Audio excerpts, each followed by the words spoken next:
Hey guys, tonight we tiptoe into the chilly stone halls of a medieval convent, where the dawn's first pale light filters through narrow windows, and the low toll of a bell drifts like a sleepy heartbeat across a courtyard shrouded in mist. You pull your woolen cloak tighter, the air thick with the scent of damp earth and cold stone, as you shuffle along the cloister's worn flagstones toward the silent dining room, called the refectory, where the day's first meal awaits. And let's be honest, you probably won't survive this breakfast of thin gruel and stale bread without dreaming of a greasy modern brunch. So, before you get comfortable, take a moment to like the video and subscribe. But only if you genuinely enjoy what I do here.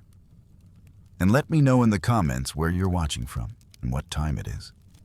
I love seeing our sleepy little community checking in from every corner of the world. Now, dim the lights, maybe turn on a fan for that soft background hum, and let's ease into tonight's journey together. Your sandals scuff softly as you join the procession of nuns gliding in single file through the darkened halls. Each woman holds a candle flickering with thin flames that cast quivering shadows on stone walls decorated with simple crucifixes and faded murals of saints watching with solemn eyes. The air is hushed, thick with the scent of beeswax and yesterday's ashes from the kitchen hearth. You find your place at a long wooden table worn smooth by countless silent breakfasts. A bowl of thin, pale porridge sits before you, steam curling up in the cold air like ghostly fingers. Next to it, a coarse slice of rye bread, hard at the edges but warm enough to soften when dipped into the gruel. The only sounds are the creaks of benches, the clink of wooden spoons, and the slow, rhythmic breaths of dozens of women beginning their day in quiet communion. Historians still argue whether all convents adhered strictly to the rule of St. Benedict's guidelines for frugal meals, or whether some allowed small indulgences depending on wealth or location. What's certain is that nuns' first meals were designed to quiet the stomach while keeping the mind focused on prayer, not pleasure. A sleepy-eyed sister stirs her porridge with deliberate care, each swirl reflecting the quiet ritual of a life devoted to discipline. The spoon's gentle scrape across the bowl blends with the distant tolling of the chapel bell, calling the faithful to matins just hours earlier. A reminder that every moment here flows to a schedule older than the walls themselves. You glance up to see a row of nuns chewing slowly, eyes lowered, their faces soft with drowsiness from the long night's prayers. Each woman wears a wimple, framing her face like a pale crescent moon.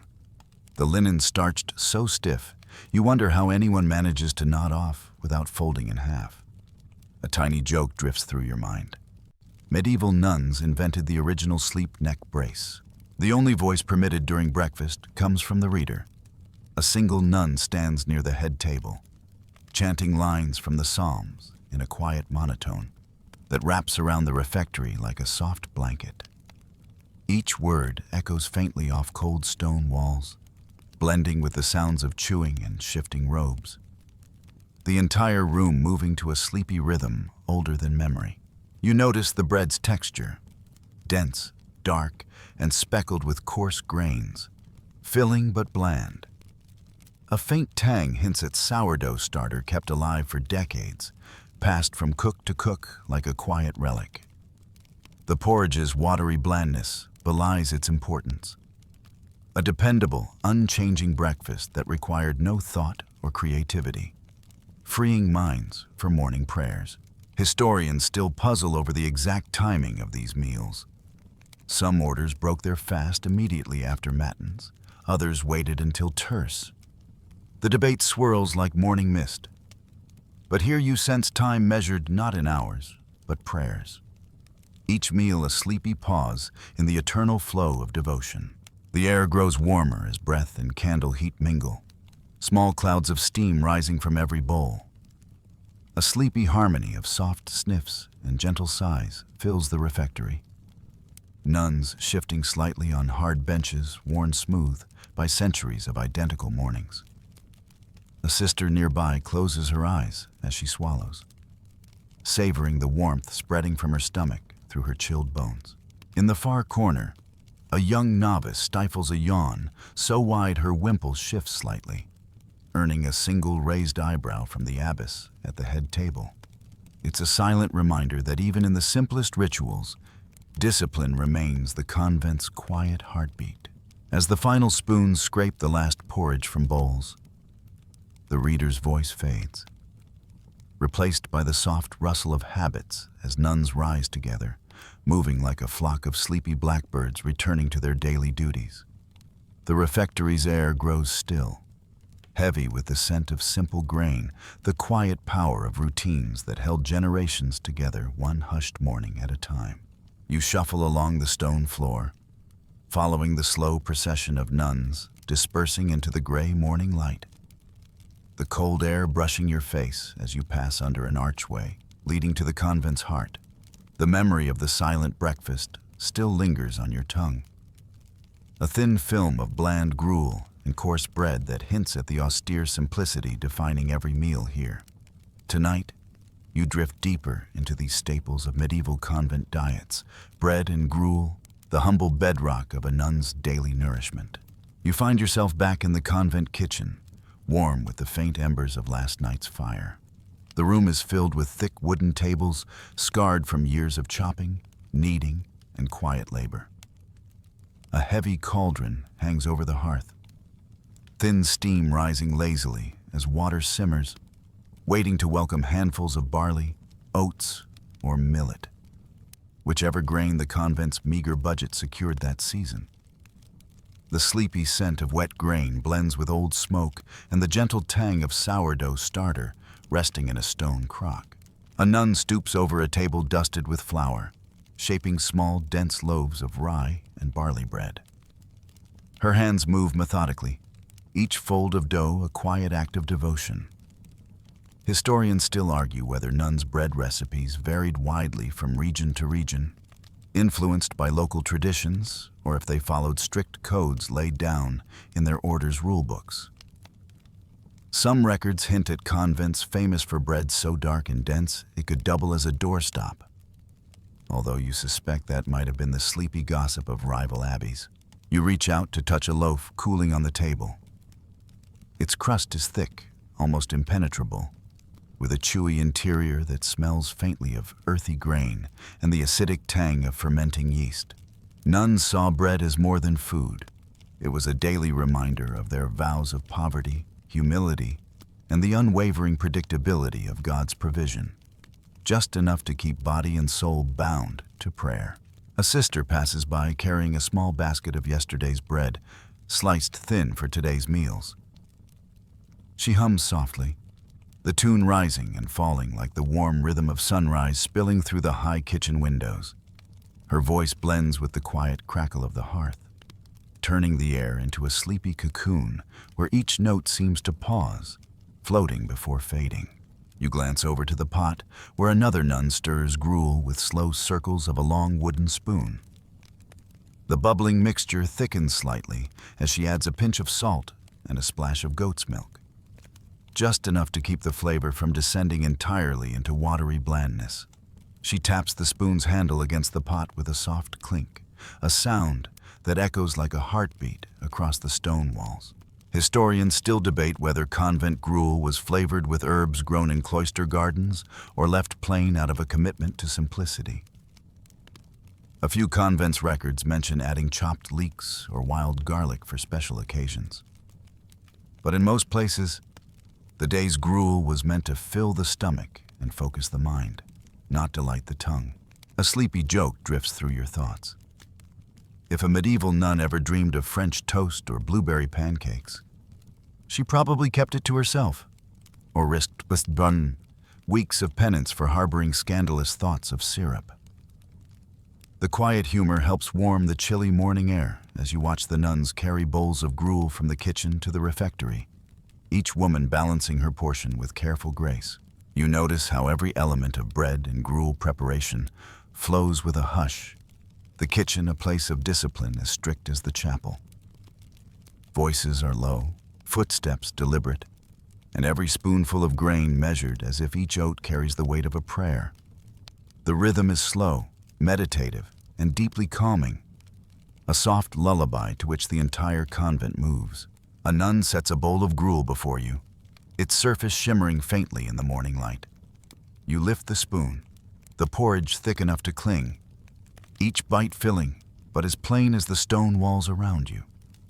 Yet there's comfort in the warmth spreading from your mouth to your chest, a sleepy contentment that invites you to drift deeper into the timeless routine. Historians note that while the outside world changed with wars, famines, and political intrigue, convent diets remained remarkably steady. Bread and gruel, day after day, decade after decade. This simple fare gave nuns a stable anchor when everything beyond their walls churned with uncertainty. As the kitchen quiets, you watch the nuns wash wooden bowls in cold water drawn from the convent well, their hands red from chill, their movements unhurried. The soft splash of water blends with distant birdsong filtering through a narrow window, each sound part of the sleepy symphony of another morning begun in faith, simplicity, and the comforting sameness of bread and gruel. You step softly across the worn stones of the convent corridor, feeling the weight of centuries pressing down with each echoing footstep. Around you, nuns drift like shadows, robes brushing your sleeves as they carry baskets of vegetables or bundles of firewood, moving quietly toward their next tasks. Tonight, you slip deeper into the convent's curious lists of forbidden foods. Those seemingly innocent dishes and ingredients medieval nuns swore off completely, sometimes for spiritual discipline, sometimes for reasons lost to time. You find yourself in the convent's small scriptorium, where an elderly sister sits hunched over a wooden desk illuminated by a single candle. Her gnarled hands hold a thin quill, carefully scratching out lines of the convent's dietary rules on rough parchment. Each letter unfurls like a sleepy spiderweb across the page, listing what nuns could and could not eat. Pork, certain fish, overly spiced stews, even some kinds of eggs forbidden except on feast days. Historians still argue why some foods landed on these restricted lists. Was it practical, since pork spoiled quickly and carried disease? Or was it moral? Pork being seen by some as too indulgent, the fatty richness distracting minds from prayer. Records from different orders reveal wildly different rules. Some forbidding red meat entirely, others banning anything sweetened with honey, even for the sick. You drift through the scriptorium, the air thick with the scent of old ink and wax, listening to the soft scratch of quills as other nuns copy these dietary codes into books destined for daughter houses across the region. Each convent interpreted the rule of Saint Benedict or other guiding texts with subtle differences. So what was allowed in one order might be strictly off-limits in another. Sleepy proof of medieval variety hidden beneath an outwardly uniform life. A nun whispers a fringed tidbit. Some convents banned garlic and onions, not for moral reasons, but because they were believed to stir the blood, awakening desires best left dormant in cloistered lives. The thought drifts through your mind with a sleepy chuckle. Imagine a single bulb of garlic seen as dangerous as a midnight tryst. You follow the nuns into the small pantry where clay jars of dried beans, barley, and old apples sit stacked along the walls. The air is cool, carrying faint hints of mildew and dry herbs. A scroll tacked to the pantry door lists forbidden ingredients. Certain rich cheeses, cuts of lamb, or even imported spices like cinnamon or cloves, all deemed luxuries best kept far from the cloister. Historians still puzzle over how these lists shifted with changing abbesses or local bishops' visits. One record describes a period when eggs were banned entirely, only to be allowed again during harvest seasons, when local farmers donated so many they would have spoiled unused. The decision, sleepy and practical, reveals how necessity quietly shaped rules meant to seem absolute. A maid enters carrying a basket of turnips, nodding gravely as she explains that certain convents banned root vegetables believed to warm the body too much in winter, fueling the fires of temptation, they claimed. Whether the theory worked or not, you can't help but grin softly at the image of nuns side-eyeing each other over a steaming bowl of turnip stew. A sister kneels by the hearth, stirring a pot of broth carefully flavored with herbs allowed under the convent's codes. She tells a sleepy story of a novice punished for sneaking a bit of forbidden lard into her porridge, believing it would help her withstand the convent's cold stone walls. The tale drifts into the hush like a cautionary fairy tale, a reminder that even the simplest foods carried moral weight in these quiet halls. You sense the tension these forbidden lists created.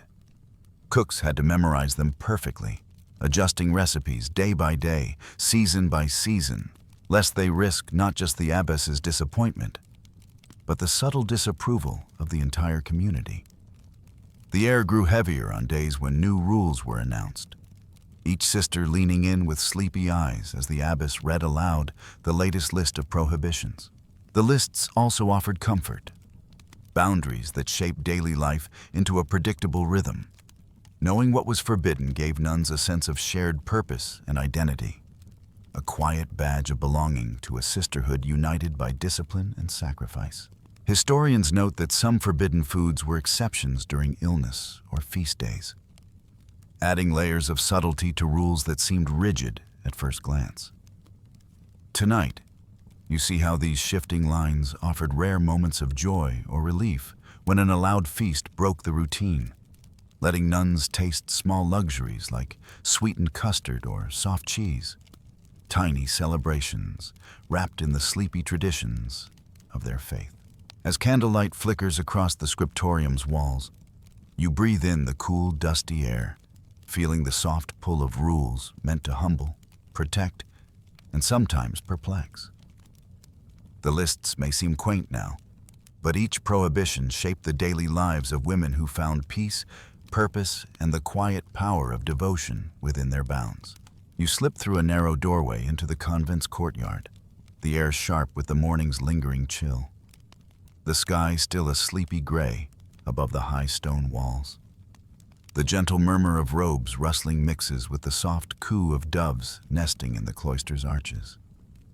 Tonight, you drift deeper into the way medieval nuns embraced seasonal eating, how their meals shifted with the turning liturgical calendar, each feast or fast day shaping what appeared on their humble tables. A sister kneels in the garden's furrows, pulling the last shriveled carrots from late autumn soil. Her breath puffs in soft clouds as she hums a hymn barely above a whisper.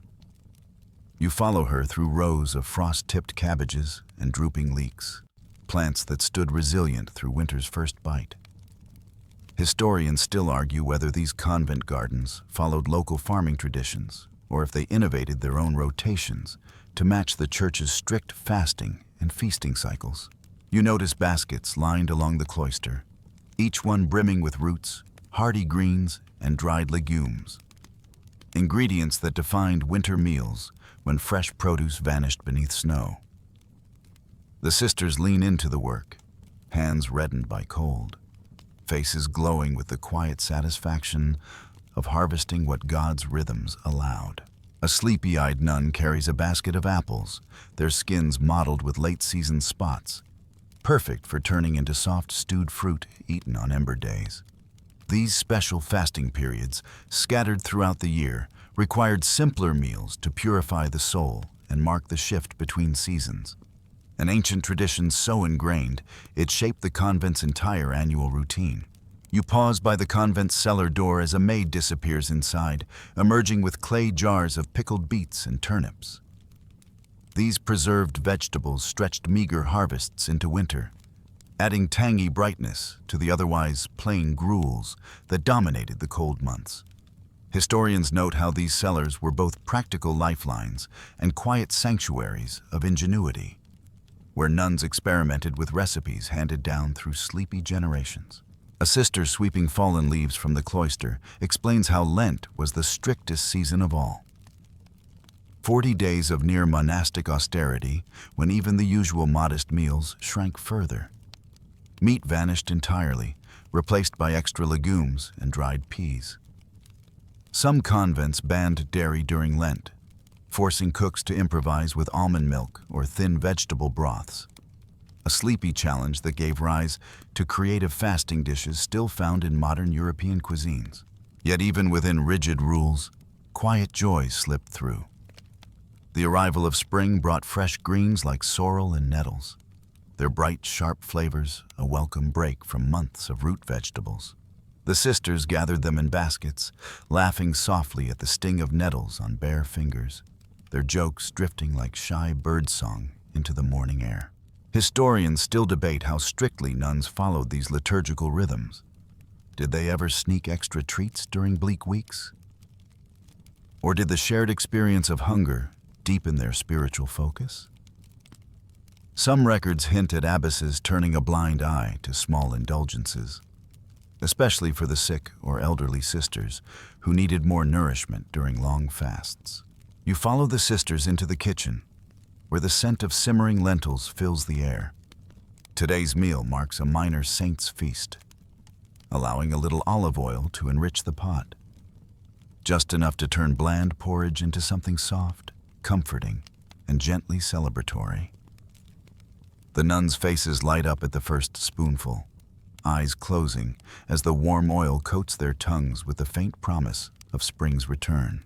A sleepy joke rises from the far end of the table.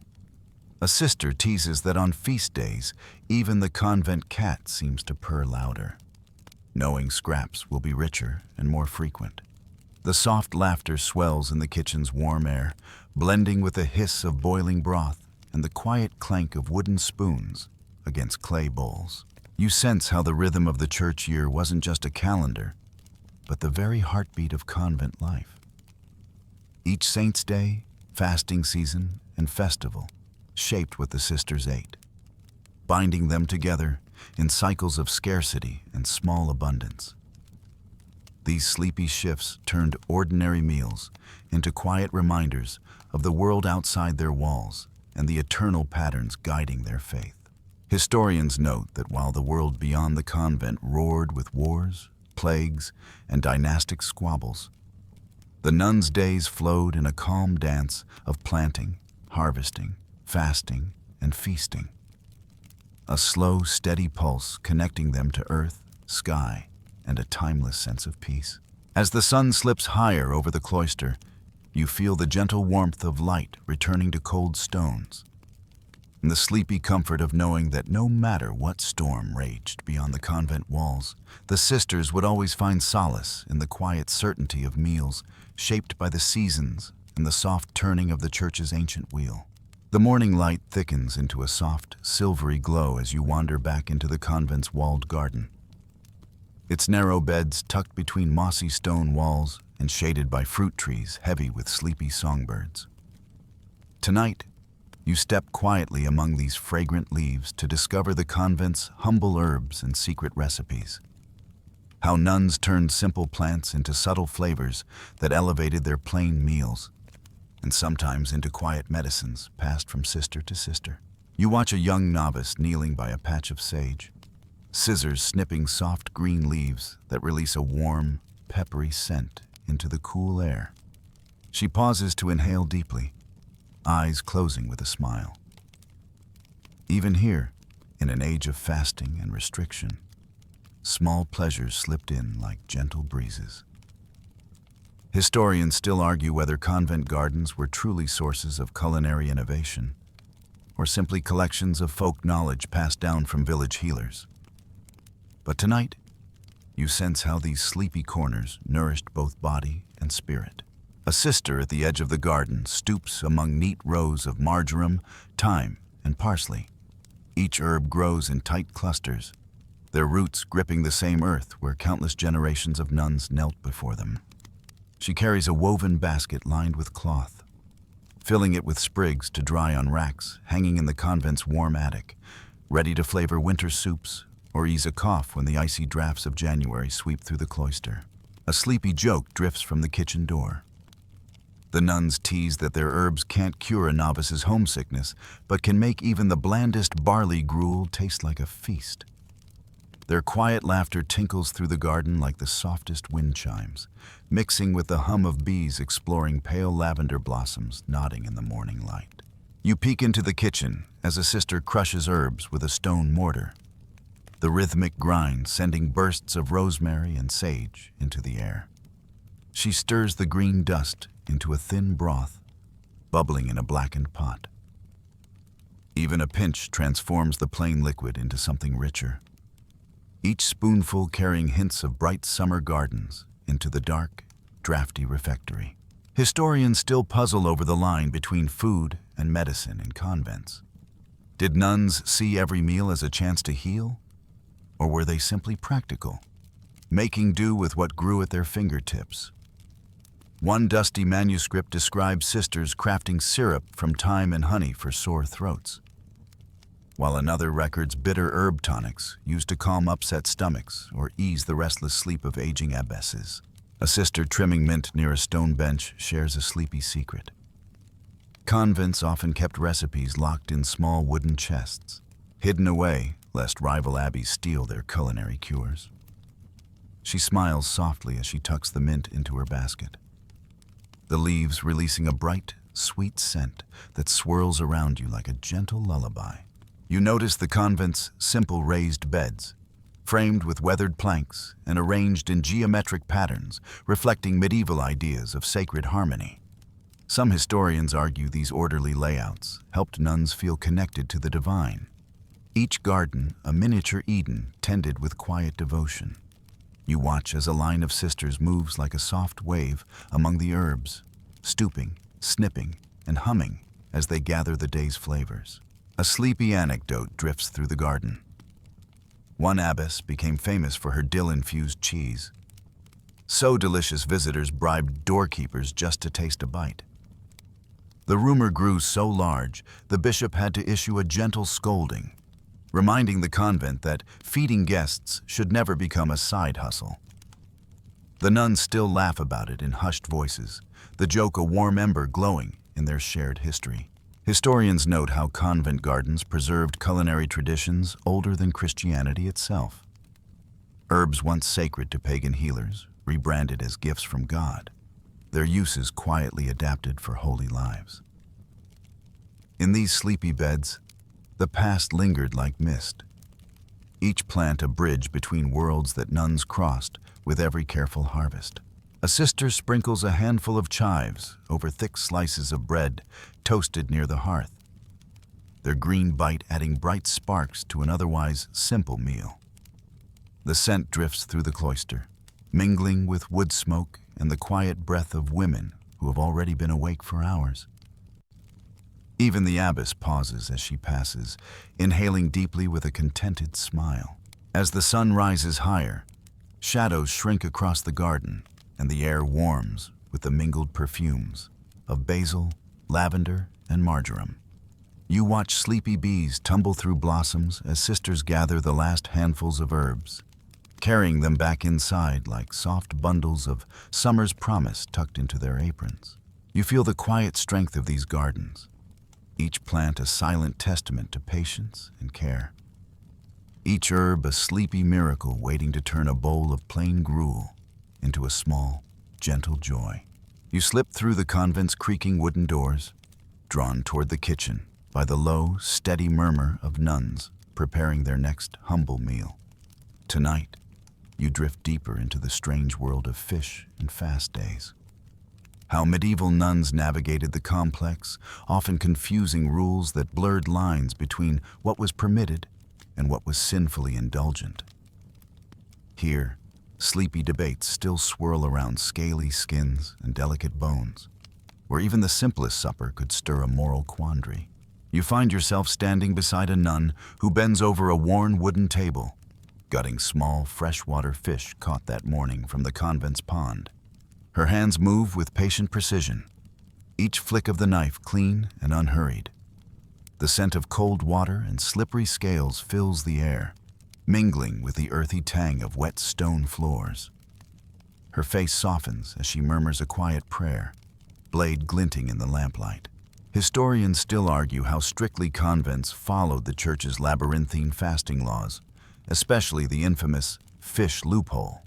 Technically, the ban on meat during fast days didn't extend to creatures of the water, so fish, eels, and even oddities like beaver tails, believed to be more fish than mammal, slid onto convent plates. This sleepy theological quirk turned fast days into delicate culinary puzzles nuns solved with quiet creativity. A sister arrives with a basket of dried cod from the nearby coast. She soaks the stiff fillets in a clay bowl of cool well water, humming softly as the fish slowly softens. You watch sleepy ripples spread across the bowl's surface like a tiny pond reflecting lamplight. Each ripple a reminder of how nuns relied on trade networks to secure these essential fast-day staples. A sleepy joke drifts through the kitchen. One novice quips that Jesus multiplying loaves and fishes must have been the original fast-day miracle.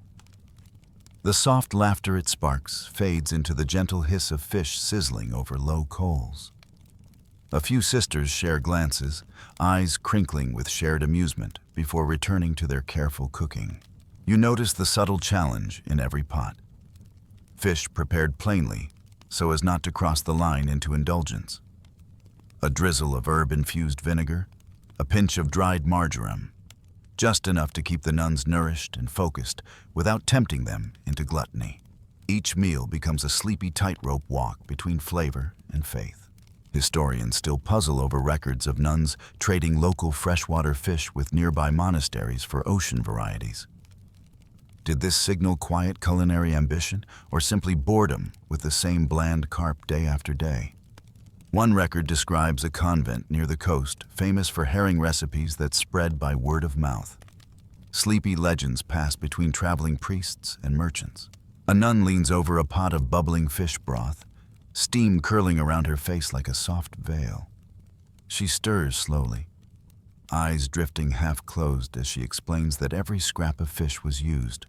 Heads and bones for stock, fins simmered into gelatinous stews that warmed even the coldest winter nights. Waste was unthinkable, and creativity thrived in the convent's quiet corners. You catch a whiff of the broth, briny, herbal, earthy, complex yet restrained, its depth achieved without the forbidden richness of meat. A sleepy comfort settles in your chest, the warmth of the convent kitchen enveloping you like a soft blanket as the nuns' slow, steady movements keep time with the ticking heart of the day. A sister gently recounts the confusing rules around animal fats. Fish oil was allowed, but lard was not. Butter sometimes fell into a gray area, sparking sleepy debates in abbey halls over whether it counted as dairy or meat. Historians note how these debates became small but vital dramas, moments where theology and hunger collided in the quiet heart of the cloister. One sleepy anecdote drifts from a sister who remembers her grandmother's stories of a feast day, when the local bishop accidentally allowed roast goose during Lent, sending convent kitchens into hushed chaos. The incident became a cautionary tale whispered for generations, proof that even bishops sometimes stumbled through the labyrinth of fasting rules. You glance at the table where fresh fish glisten in lamplight, each one arranged with quiet care. A nun dusts them with ground mustard seed and wraps them in vine leaves before baking them slowly near the hearth. The aroma rises into the kitchen like a soft, savory hymn, filling every sleepy breath with the comfort of centuries-old rituals.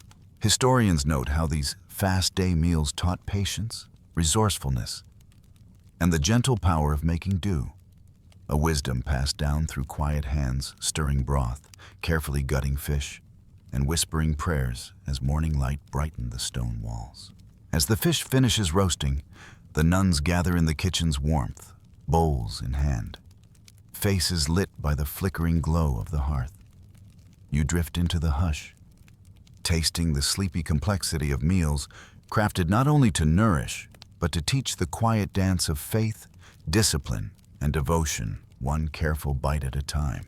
The soft crackle of firewood echoes gently through the kitchen as you lean into the sleepy warmth of the hearth. Tonight, you drift into the quiet complexities of what nuns drank, exploring the sleepy debates and hushed indulgences surrounding wine, ale, and other holy liquids that kept convents both hydrated and in line with strict rules. Here, even a sip could spark a sleepy scandal or provide rare comfort in the chill of stone-walled cloisters. A nun passes you a small, chipped cup filled with thin, tart wine, watered down until its color barely deepens the drink's pale gleam. She smiles softly, eyes glinting with humor as she explains that the rule allowed wine in moderation. But the definition of moderation was as fluid as the drink itself. Historians still argue whether convents truly rationed wine carefully, or if nuns quietly topped up their cups on cold evenings when prayers stretched late into the night. You watch another sister carefully pour a dark, frothy ale from a clay jug into simple wooden mugs. The scent of yeast and roasted grain drifts through the warm air, blending with the sleepy perfume of rosemary smoke. Some convents brewed their own ale, using recipes refined over generations. Others traded for it with local farmers. Each sip offered calories and warmth on harsh winter mornings when the thin porridge needed help sticking to ribs. A sleepy anecdote drifts from a novice who once mistook spiced ale meant for feast days and served it during Lent. The accidental indulgence sent ripples of soft gasps through the refectory. Stories of the incident lingered for years as a gentle cautionary tale about reading labels in the dim candlelight of dawn. Historians still debate how many convents allowed daily wine and ale.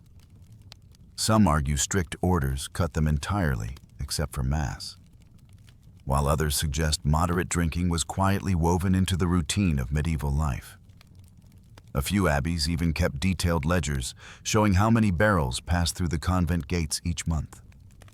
Sleepy records of faith's uneasy truce with thirst.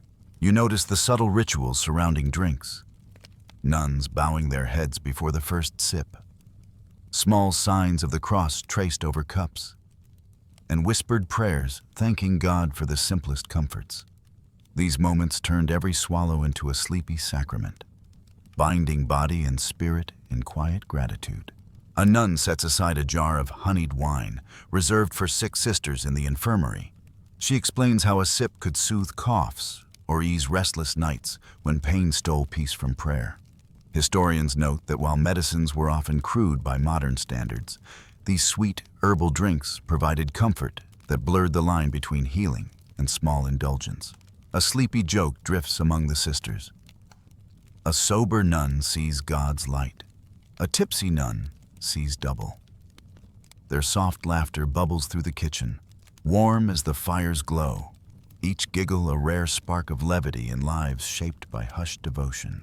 You watch as another sister measures a dark liquid from a stone bottle, an herbal ale infused with wormwood, yarrow, and elderflower. She explains it's meant to stimulate digestion and keep the stomach calm through long hours of fasting. The smell is sharp, earthy, and faintly bitter, curling into your sleepy senses like the edge of a dream.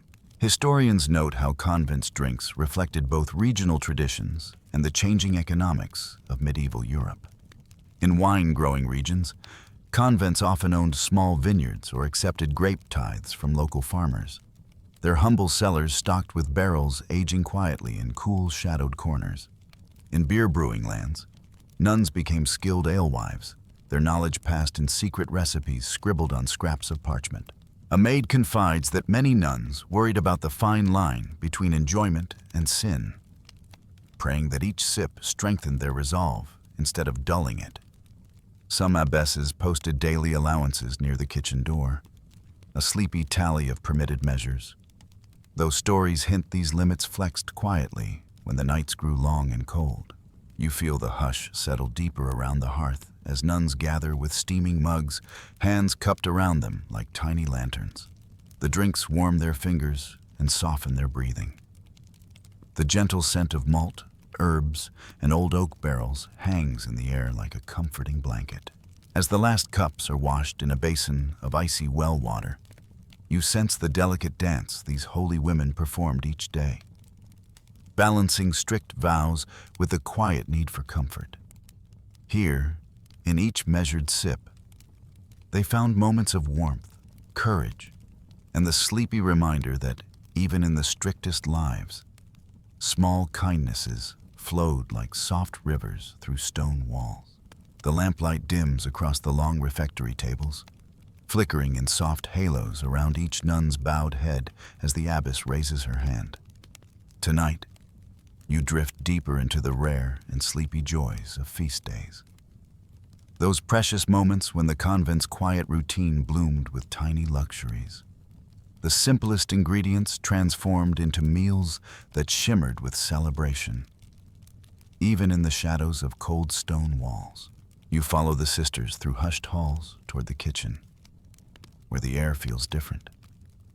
Lighter, sweeter, tinged with a dreamy excitement. Today is the feast of a beloved local saint, and in the convent's warm heart, a small miracle simmers.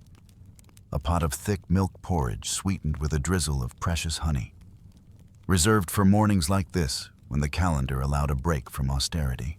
Historians still argue how much feast days disrupted the usual cycle of fasting and simplicity. Some convent records show strict adherence to portion control, even on celebrations. Others describe lavish spreads of soft cheeses, spiced breads, and fresh fruit brought by local farmers as offerings of gratitude or hope. A nun opens a wicker basket revealing handfuls of figs, their skins wrinkled but rich with sleepy sweetness. She gently arranges them on wooden platters alongside slices of pale cheese, the creamy wheels pulled from the cool depths of the convent's cellars. Even a single bite of fresh fruit in winter felt like a quiet burst of sunlight warming cold bones. You notice the sleepy pride in the cook's movements, the careful dusting of warm spice over roasted apples, the gentle brushing of egg wash onto small loaves to give crusts a golden glow. In these rare moments, the convent's kitchens shifted from quiet survival to a place of soft triumph, every bite proof of the sisters' resourcefulness and shared joy.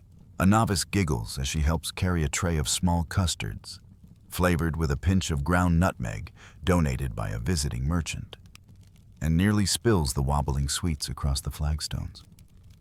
The older sisters hush her with sleepy smiles, eyes twinkling, their laughter drifting like candle smoke through the kitchen. Historians still debate whether such luxuries were common across convents or rare treats confined to wealthier abbeys. Records hint at both. Some orders kept feast day menus modest, fearing indulgence might weaken vows of poverty, while others embraced these days as vital to maintaining morale in the endless tide of fasting and prayer. A sleepy anecdote floats from a sister who remembers tales of abbesses planning feast day menus months in advance, negotiating with local butchers, farmers, and even beekeepers to secure enough ingredients for one afternoon of abundance. These plans were whispered like secrets, tiny conspiracies of joy hidden behind cloister walls. A nun sets down a platter of small honey cakes, their tops shining with the soft glow of warm syrup. The scent drifts across the refectory, stirring sleepy sighs from sisters gathered along the benches. Each cake is no bigger than a thumb, yet every crumb holds the promise of celebration. A moment of gentle rebellion against the sameness of gruel and stale bread. You sense how feast days transformed the convent's quiet routine into a tapestry of gratitude. Meals became hymns of flavor, each mouthful a sleepy psalm praising God's provision. The warmth of shared laughter, the soft clink of mugs, the quiet shuffle of feet moving in harmony. These were as nourishing as the food itself. Historians note that even the simplest feast day foods left lasting marks on regional cuisine. Spiced stews, delicate pastries, or creamy porridges that drifted from convents into village kitchens, becoming traditions passed down through centuries. These sleepy legacies still linger in rustic cookbooks. Hints of a time when celebration lived in the careful hands of women who found joy in the smallest bites. A sleepy joke makes its way down the table. Every crumb of cake today is a prayer tomorrow. The soft laughter that follows settles over the refectory like a warm blanket each sister knowing this fleeting abundance will carry them through the next lean days with full hearts. You watch as the nuns lean back, bellies full, eyes half closed with the dreamy contentment that only comes from rare sweetness. Their voices drop into soft murmurs of gratitude, the hushed harmony rising like incense into the candlelit hush. As the last plates are cleared, you feel the sleepy glow lingering in every corner, the knowledge that even the strictest vows left space for moments of wonder.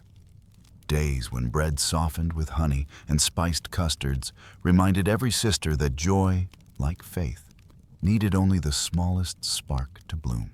The soft rustle of habits sways like waves through the convent's kitchens as you drift deeper into the warm, busy heart of mealtime preparations.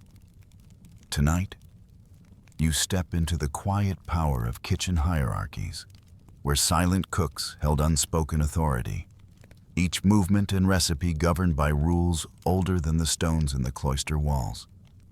Here, meals were more than sustenance.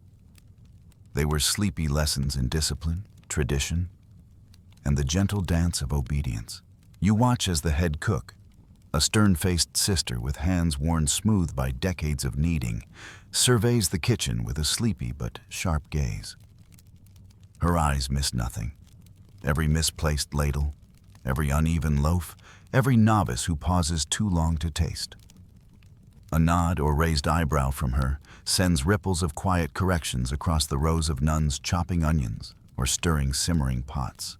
Historians still argue whether convent cooks wielded more power than their humble titles suggested. Some records describe kitchens where head cooks, often called celerarias, commanded respect equal to the abbess herself, controlling supply orders, enforcing fasting rules, and maintaining alliances with local farmers. Their quiet authority shaped each day's meals and the mood of the entire community. You slip past novices tasked with peeling root vegetables in sleepy lines, their eyes lowered, hands moving with quiet urgency. A soft sigh drifts from one who accidentally drops a turnip, the dull thud of the root on stone echoing like a miniature bell of shame. A more experienced sister swoops in with a small, wry smile, returning the wayward turnip to the novice's hands with a gentle squeeze of reassurance. A sleepy anecdote rises from the far end of the kitchen. Once, a novice added twice the salt to a pot of lentil stew, nearly turning dinner into a punishment. The incident lives on in convent lore, recited with soft chuckles and sleepy groans during late-night vigils. Historians note how even these mistakes taught humility, patience, and the comforting certainty that tomorrow's meals offered a fresh chance. You watch the head cook carefully unlock a small chest of precious spices kept under her control. The key, worn shiny by years of use, hangs on a simple cord around her neck. She measures pinches of nutmeg and black pepper with deliberate precision, each grain a sleepy reminder of the kitchen's quiet hierarchy, where access to rare ingredients was a mark of trust earned through years of faithful service. A nun stirring a pot near the hearth glances over her shoulder, waiting for the cook's subtle nod before adding fresh herbs from the garden. The silent exchange speaks louder than any words, a gentle approval that guides the entire kitchen like a slow, steady current. Historians still debate how strictly convents enforce these hierarchies. Some evidence shows kitchens run with military precision, every cook's duties assigned in rotation. Others suggest a more fluid approach, with sisters stepping in wherever needed. Yet every account agrees on one point. Kitchens were crucibles where obedience was tested and refined, alongside loaves of bread and simmering stews. A sleepy joke drifts between two novices scrubbing pots in a cold basin. In the kitchen, the spoon is mightier than the sword. Their soft laughter rings like a lullaby through the steam rising from scalding water, their hands moving faster with each giggle. You notice how even the simplest tasks carry quiet weight. A sister refilling the salt jar does so with reverence. Another sweeps crumbs from stone floors as though brushing away sins. Each movement is part of a slow choreography that keeps the convent fed, clean, and bound together through sleepy days and nights. The head cook circles the kitchen, her eyes scanning every detail, her presence a soft gravity pulling everyone into steady orbit. She pauses to correct a novice's knife grip, adjusts a pot's position on the hearth, and lifts a spoonful of broth to her lips, tasting with a quiet hum before nodding approval. Historians note how kitchen hierarchies reflected larger monastic structures. The same respect, obedience, and gentle correction flowed from abbess to senior sisters, then down to novices. The kitchen became a mirror of the convent itself. Every meal a quiet echo of the community's discipline. As the evening meal nears readiness, you feel the hush deepen. Each sister moving faster, but still with the same sleepy calm. Pots clang softly, steam billows around bent heads, and the head cook's final nod releases the kitchen's energy like a whispered blessing. You drift in the warmth, soothed by the steady rhythm of chopping, stirring, and quiet devotion. Feeling how these sleepy hierarchies offered more than rules. They provided safety, certainty, and the soft comfort of knowing every meal, every day, would unfold in the same quiet dance of shared purpose. You slip back into the soft hush of the convent courtyard, where the setting sun bathes the walls in pale gold and the shadows grow longer with each sleepy footstep. Tonight, you drift into the gentle tradition of charitable meals.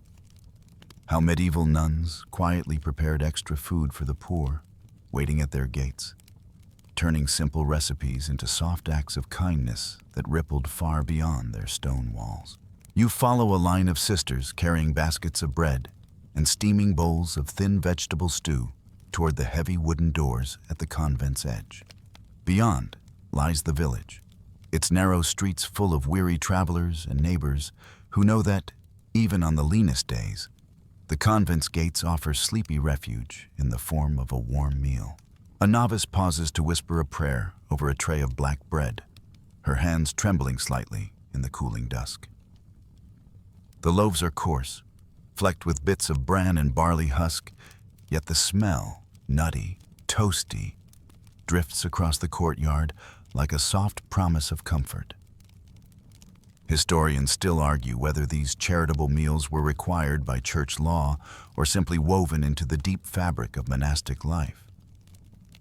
But every record agrees they were constant, quiet lifelines for communities frayed by famine, plague, or war. You stand near the convent gate as the first villagers arrive.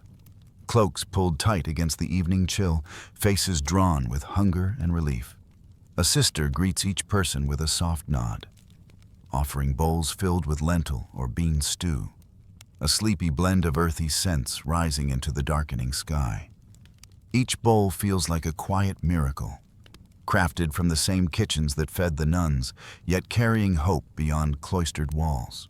A sleepy anecdote drifts from an older sister who remembers a winter when snow fell so thick the convent gates disappeared beneath drifting white hills. Nuns shoveled paths by lantern light, their habits stiff with frost, determined to carry steaming pots of porridge to hungry neighbors who'd lost their livestock in the storm. The tale echoes softly through the courtyard, proof that even the harshest nights couldn't dim the sleepy glow of compassion. You catch the rhythmic splash of ladles dipping into deep cauldrons. The nuns work in practiced silence, moving like dancers in the growing dark. Each movement smooth, sure, and full of quiet purpose. The scent of slow-cooked onions, carrots, and herbs hangs in the cold air. A sleepy warmth pulling villagers closer. Historians note how charitable meals weren't just gestures of faith, but practical strategies to knit fragile communities together. A convent feeding the poor became a sleepy anchor in turbulent times. A place where peasants, merchants, and wanderers alike found a moment of peace and a full belly. A sister hands a small girl a bowl, her eyes soft with kindness. The child's face brightens as she sips the warm stew, steam fogging her cheeks, a sleepy smile breaking across lips cracked by days without enough food. The sight moves even the stern abbess, who gently places a second piece of bread in the girl's hand. You watch as nuns wrap leftover loaves in linen, passing them quietly to older villagers with trembling hands. One man presses the bread to his chest, eyes closing as though it's a treasure, his breath escaping in a soft, ragged sigh. The quiet gratitude drifts through the courtyard like a shared prayer, each sleepy exhale joining the evening's deepening peace. A sleepy joke passes between two nuns. Give a man bread, he'll nap today. Teach him to bake, he'll nap every day. Their laughter ripples softly, a moment of levity warming the dusk like the final rays of sunset brushing the convent's high walls. Historians still debate whether these acts of charity helped shield convents from the worst of medieval unrest, buying goodwill with simple meals. Some scholars argue they were shields of kindness. Others suggest they were sincere offerings of love, given without thought of return. But tonight, as bowls empty and lines dwindle, you sense only genuine care etched into every sleepy face. The final villagers drift back into the dark, cloaks fluttering like shadows across the moonlit path. The nuns gather their empty baskets, shoulders drooping with quiet exhaustion, yet hearts light with the soft knowledge that even in the strict rhythms of monastic life, kindness spilled beyond stone walls to warm the coldest nights. You breathe in the mingled scents of bread, stew, and candle smoke lingering in the courtyard, the sleepy peace of a place where every meal, whether grand or humble, carried the power to soothe hunger and remind each soul that someone, somewhere, cared enough to feed them. The night air thickens with the scent of damp earth and faint wood smoke as you wander back inside the convent. Footsteps echoing softly across flagstones smoothed by countless quiet mornings. Tonight, you drift into the hushed halls of the infirmary, discovering how medieval nuns used food not only to nourish, but to heal. Meals doubling as sleepy medicine, each spoonful a gentle prescription for bodies worn by prayer, toil, or age. You slip past a heavy wooden door into the convent's small sick room, the air warm with the scent of lavender, chamomile, and gently simmering broth.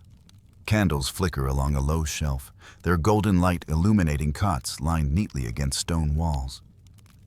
A sister moves silently from bed to bed, her robes brushing the floor as she carries bowls of thin soup laced with ground ginger and wild thyme. Historians still argue how advanced medieval convent infirmaries truly were.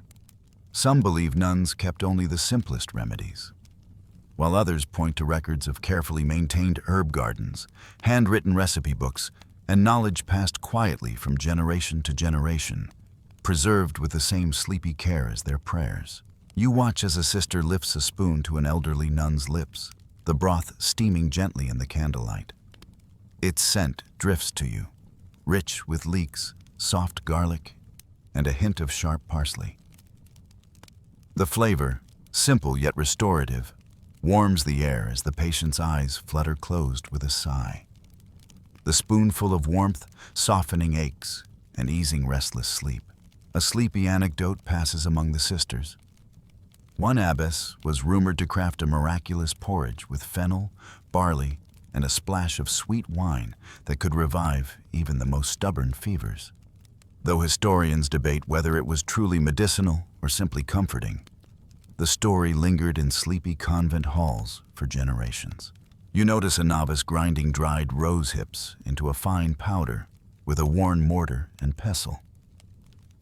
She sprinkles it into honeyed water, the bright, tart drink rich in what nuns quietly called God's strength, long before vitamins were understood. Historians note medieval nuns instinctively valued vitamin-rich ingredients, using rose hips, nettles, and sorrel to stave off scurvy and ease slow-healing wounds. Another sister carries a pot of thick, creamy milk porridge, enriched with egg yolks and crushed mint leaves, an indulgence reserved for those recovering from prolonged illness. You see how even the simplest meals gained sleepy magic in the infirmary, every ingredient chosen for its power to coax strength back into tired limbs. Historians still puzzle over handwritten recipe collections that blend culinary notes with brief prayers, each line reading like a cross between a cookbook and a lullaby. Lines like, "Boil barley soft, add thyme thrice blessed," or "Whisper Psalm 23 as you stir," suggest meals meant to heal both body and soul in a single, sleepy ritual. A sister stirs a dark, resinous syrup thick with mullein and licorice root, its bitter scent filling the warm air. She explains how just a spoonful eased sore throats during long winters, when cold drafts sliced through stone halls and morning chants rasped in weary chests. The syrup's sleepy potency felt like a soft shield against the world outside. You hear a soft joke drift between two nuns tending the hearth. "God made herbs, but it's our porridge that keeps death at bay." Their quiet laughter bubbles through the infirmary, lifting spirits as surely as any broth, every giggle a sleepy charm woven into the night's hush. You watch as a sister carefully balances bowls on a wide tray, moving between cots with the slow, measured grace of a woman who knows every step could tip precious food. Each spoonful carries not just nourishment, but love, whispered prayers rising with the steam like sleepy offerings to the silent stone ceiling. Historians note how convent infirmaries became havens for travelers and neighbors who fell ill. Many convents offering care to outsiders who found themselves too far from family or a friendly village doctor. These quiet acts of service, folded into daily routines, built sleepy bonds between cloisters and the world beyond their walls. As the final spoonfuls are served, you breathe in the rich, herbal air, feeling how each simple meal, stew, porridge, or broth, carried centuries of gentle knowledge, soft faith, and the quiet, unwavering hope that warmth, rest, and a little sweetness could heal almost anything. The infirmary settles into silence as the last candles burn low, bowls empty, and soft breathing slows across the beds. You drift in the hush, cradled by the sleepy certainty that sometimes the simplest food is the kindest medicine of all. You drift back through the stone corridors, each step echoing softly beneath vaulted ceilings lit by pale moonlight slipping through narrow arched windows. Tonight, you move from the hushed infirmary into the wide, sleepy halls of comparison, exploring how different orders of medieval nuns, Benedictines, Cistercians, Franciscans, crafted distinct rules and rhythms for their diets, each tradition shaping what landed on their simple wooden plates. You step into a Benedictine kitchen, warm with the scent of thick barley soup simmering over low coals. The Benedictines' rule encouraged moderation, allowing bread, legumes, and garden vegetables daily, yet restricting meat except for the sick. The sisters here move slowly but confidently, each habit swaying as they carry bowls and baskets, a sleepy ballet honed by centuries of quiet repetition. Historians still argue whether the Benedictines' relatively flexible diet reflected Saint Benedict's desire for balance or practical adjustments to regional needs.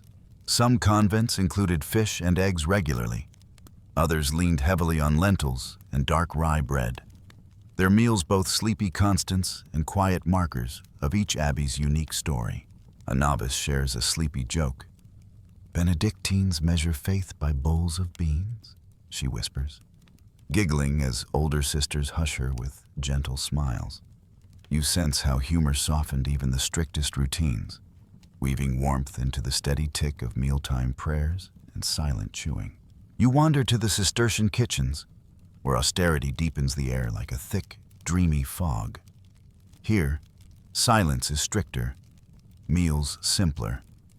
Thin gruel, black bread, boiled greens, each portion measured with careful frugality. The nuns' faces glow in firelight as they move with deliberate calm, hands folding linen napkins and ladling steaming broth into rough clay bowls. Historians note the Cistercians' fierce commitment to poverty. Their kitchens avoided all but the barest essentials, rejecting even small comforts to remind sisters of their vows. Debates still swirl around how consistently this severity was practiced. Some records show feast day indulgences sneaking quietly into even the most stoic refectories, where sleepy lines blurred between spiritual discipline and human need. You see a nun adding a single pinch of dried marjoram to a pot, the only hint of flavor allowed today. Her eyes flicking over her shoulder, as if worried the abbess might appear to scold this tiny, fragrant rebellion. A sister stirs a pot slowly, her voice barely above a murmur as she recounts the Franciscan way of eating. Simple yet flexible, shaped by itinerant lives, traveling to care for the poor. Historians describe Franciscan nuns' meals as rooted in the gifts of surrounding communities. Root vegetables from farmers, scraps of meat on special days, dark loaves of village bread. Each bite carrying the sleepy generosity of friends beyond convent walls. You hear how Franciscan kitchens often became hubs of quiet exchange, where nuns preparing meals also prepared food baskets for the hungry, their pots simmering with the sleepy hum of neighbors sharing stories at kitchen doors. Historians still debate whether these differences reflected theology, local culture, or simple necessity. Did a convent's strictness come from piety alone, or the size of donations from nearby nobility? Some abbesses embraced stricter fasts to prove spiritual rigor. Others feared such harshness would drive sisters to illness or despair. A sleepy anecdote passes from an older sister. One abbey's Benedictines and neighboring Cistercians once competed for a visiting bishop's favor, each cooking their own version of pea stew.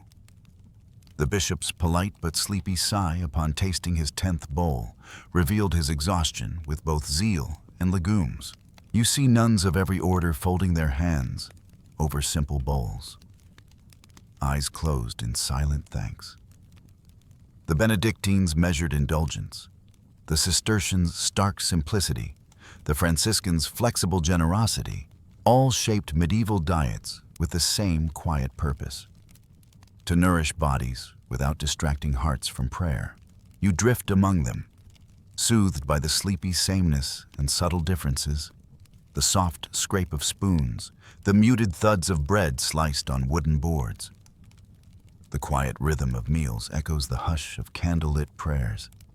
Every bite a sleepy bridge connecting these orders through hunger, faith, and the warm, shared hope that a full belly could soften even the hardest stone floor. As the last bowls are cleared, you feel how these varied rules wove sleepy threads of discipline and grace into every convent meal, reminding each sister of her place in a larger, gentle tapestry of devotion. The moonlight spills like soft silver across the convent's empty cloister as you wander into the dim kitchen, the scent of old wood smoke and worn stone rising with every sleepy breath. Tonight, you drift into the quiet puzzles surrounding cheese, butter, and dairy. How these humble comforts sparked surprisingly fierce debates in medieval convents, where even a creamy bite could lead to whispered arguments about virtue, necessity, and the proper way to keep a vow. You watch a sister gently slice a wheel of pale, crumbly cheese, the blade's slow scrape against the rind, echoing softly in the quiet room. The convent's air is cool, preserving dairy through spring and autumn, each wheel wrapped in linen that smells faintly of milk and sweet herbs. A sleepy pride glows in the sister's eyes as she arranges slices on a wooden tray, ready for the morning meal. Historians still argue how strictly different orders interpreted the Church's evolving rules on dairy during fasts. Some abbeys allowed cheese, butter, and milk freely as meatless sustenance. Others banned all animal products outside feast days.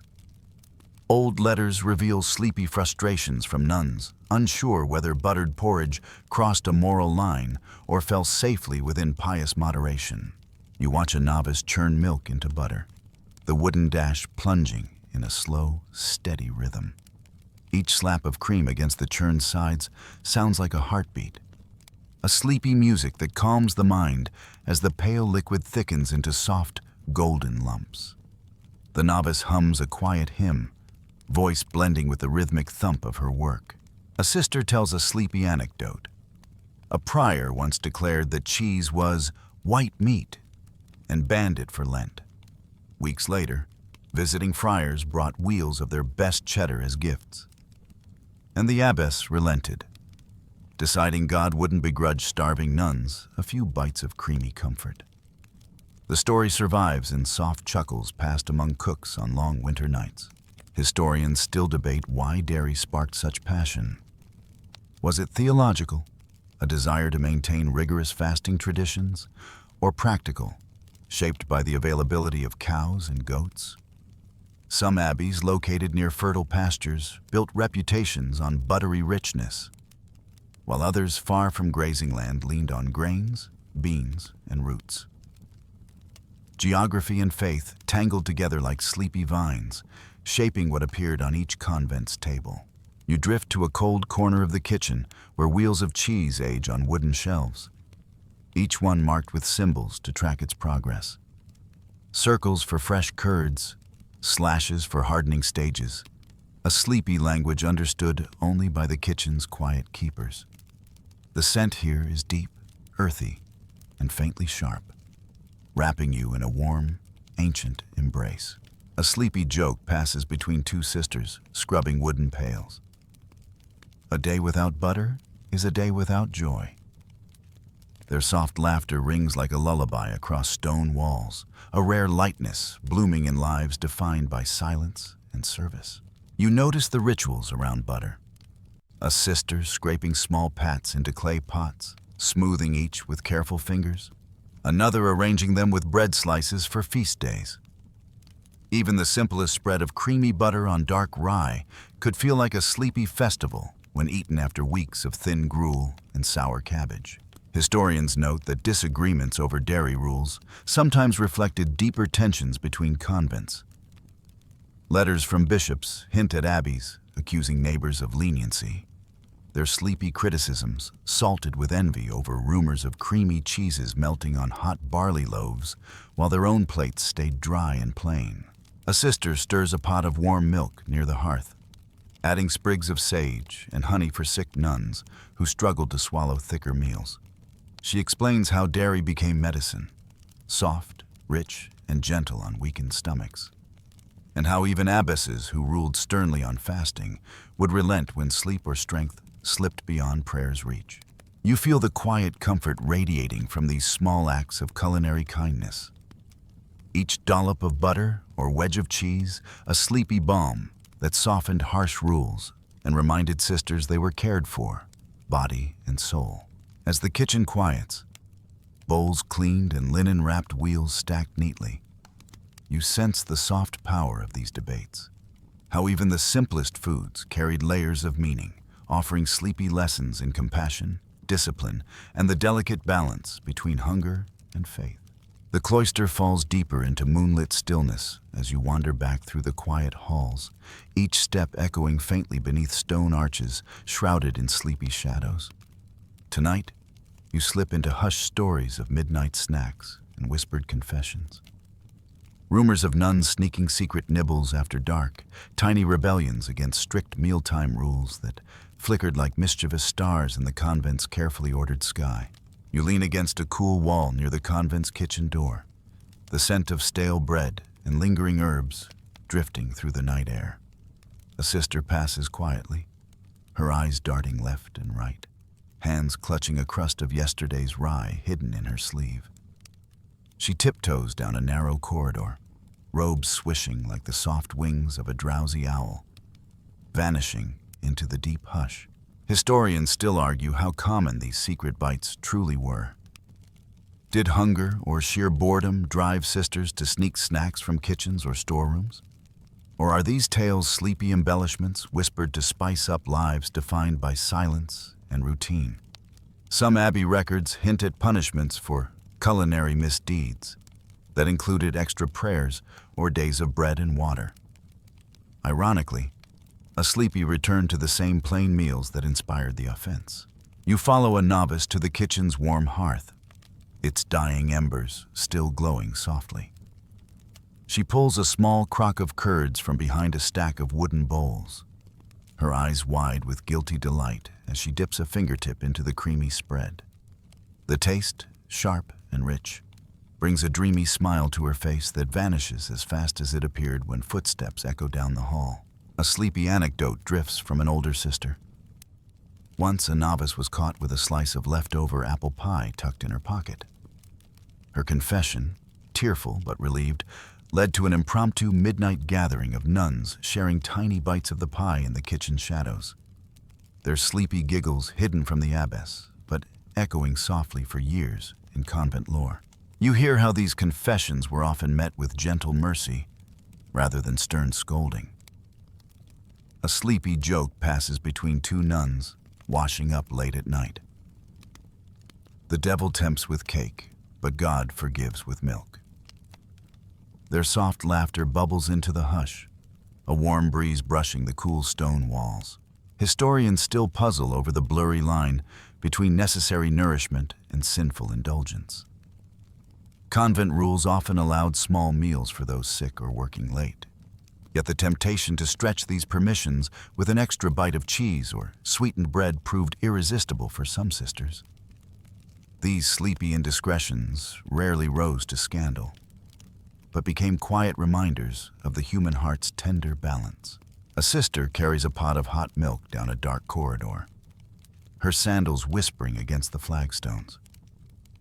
She delivers it to an older nun who struggles to sleep through cold, restless nights, the drink's warmth easing her bones. Moments like this hint at the blurry edges of strict rules, where compassion softened the night's chill better than any vow. You watch the kitchen settle into silence after the soft flurry of midnight movements, shadows deepening as the last sleepy footsteps retreat. Empty mugs sit on the hearth's edge, the faintest scent of warm honey lingering in the smoky air. The hush wrapping the room like a blanket. A sleepy rumor drifts between novices. Some abbesses were known for leaving small baskets of nuts or dried fruit in dark corners on feast nights, turning blind eyes to the nuns who discovered them. Historians note these quiet acts of kindness taught sisters that rules could bend when hearts led with love. A sister recounts the old saying, "No sin in small crumbs," passed in sleepy tones from generation to generation. Each repetition a gentle reminder that perfection was less important than kindness, and that even small indulgences could keep faith from growing brittle. You feel the weight of night settle deeper across the convent, the moon high above cloistered roofs, the kitchen's hush breathing with the faint memory of stolen bites and sleepy smiles. Every secret nibble, every quiet confession, every act of mercy lingered here like soft footprints in candlelit halls. Proof that even the strictest lives allowed moments of gentle humanity. As you drift away from the kitchen's fading glow, the night feels warmer, wrapped in the sleepy certainty that the simplest, smallest joys could soften the hardest vows, turning stone walls into a quiet sanctuary where laughter, forgiveness, and faith rested side by side. The first pale hints of dawn slip across the convent roof as you drift through the quiet halls, moonlight giving way to the faint glow of morning. Tonight, you wander into the sleepy legacy of nunly diets, how these humble, carefully measured meals shaped not just the lives of medieval sisters, but influenced broader European food traditions, quietly weaving flavors and habits into kitchens far beyond cloistered walls. You stand in the convent's kitchen, now hushed and still, the air rich with the lingering scent of herbs, old loaves, and cooling ashes. A novice sweeps flour from the worn flagstones, each slow stroke of her broom stirring dust motes that dance like sleepy fireflies in the soft, slanting light. Even the simplest chores feel part of a long, unbroken chain, each movement echoing centuries of nuns feeding themselves and others with quiet purpose. Historians note that convent kitchens preserve techniques and recipes otherwise lost in times of war or famine. When plague emptied villages or armies swept through fields, monastic cooks kept sleepy flames alive, their carefully tended gardens and written recipes carrying culinary knowledge across generations. A sister recounts how the practice of planting herb gardens, once essential to convent survival, spread to nearby manors and townhouses. Soon even city dwellers kept kitchen plots of thyme, sage, and rosemary. A sleepy inheritance from nuns who learned to coax flavor from bare soil and prayers. You hear how preserved foods, pickled vegetables, dried legumes, salted fish, flowed from convent kitchens into villages, teaching communities to stretch lean harvests through harsh winters. Historians still debate whether convent cooks refined these techniques first or perfected what farmers already practiced. But everyone agrees nuns became guardians of sleepy wisdom that shaped Europe's rustic cuisine. A sleepy anecdote drifts from an older sister. An abbess in the Low Countries created a delicate almond milk recipe for Lent, one so creamy it delighted visiting merchants who carried it back to bustling ports. Over time, the recipe spread quietly across cities, evolving into almond confections still found in European sweets today. You notice how convent baking habits seeped into local traditions. Dense, dark breads baked from rye and barley became a staple not just in cloisters, but in village bakeries. Even the cross-scored crusts many modern loaves wear trace their sleepy lineage to convents, marking each bread with a prayer before baking. Historians still argue whether convents inspired the spread of regional cheeses. Some abbeys became famed for their wheels of sharp, aged curd, and traveling monks carried these sleepy luxuries between abbeys and towns, sparking rivalries that led to unique styles like Trappist and monastic blue cheeses that linger today. You drift past the convent's heavy cellar doors, imagining barrels of dried beans and crocks of sauerkraut slumbering in the cool dark. These preservation methods, refined by nuns for centuries, helped shape the hearty, slow-cooked dishes still beloved in Europe's rustic kitchens, from cabbage stews to rich lentil soups that hum with quiet comfort. A sleepy joke passes between two sisters setting morning loaves on wooden boards. Bread and beans built kingdoms. Their soft laughter swells into the quiet air, a reminder that humble foods, served with patience and faith, carried sleepy power far beyond the cloister. You hear stories of nuns teaching orphans and village girls to cook simply, yet carefully, passing along a legacy of measuring flour by instinct, seasoning stews by scent, and tasting broths for balance. Historians see these sleepy lessons as seeds planted across Europe, where family recipes still whisper of convent kitchens' gentle precision. As the first bells of lauds ring softly in the chapel, you sense how the nuns' quiet mastery of frugal, sustaining meals became a sleepy backbone of regional cuisines. Even today, dishes inspired by convent kitchens linger in rustic taverns and home tables. Proof that faith, hunger, and humble joy wove together a culinary heritage stronger than any fortress. You step into the cool dawn, shadows receding as light spills across cloistered walls. The sleepy warmth of convent kitchens, their gentle wisdom folded into loaves, stews, and herbs, drifts with you like a soft promise that even the simplest meals can carry the power to nourish, heal, and bring peace across the centuries. Let your breathing slow, each inhale deeper, each exhale softer, as you let the quiet rhythm of ancient kitchens settle into your bones. Picture the soft scrape of wooden spoons against clay bowls, the gentle clink of ladles stirring warm broth, and the sleepy laughter of sisters moving like drifting clouds across cold stone floors. Feel your eyelids grow heavier with each slow breath, the hush of midnight kitchens wrapping around you like a blanket. Let the scent of baking bread and sweet herbs drift through your thoughts, warm and soothing, carrying you deeper into rest. Remember the steady, peaceful rituals of morning meals, the calm patience of hands kneading dough, the soft harmony of voices praying in candlelit silence. Trust that even in the simplest places, there is quiet beauty waiting to hold you. As your mind sinks into stillness, let every worry fade like shadows before dawn. Each heartbeat slower, each muscle softer, until you drift into a deep, gentle sleep. May the sleepy stories of these humble kitchens linger in your dreams, reminding you that peace can be found in every small, quiet moment. Sweet dreams.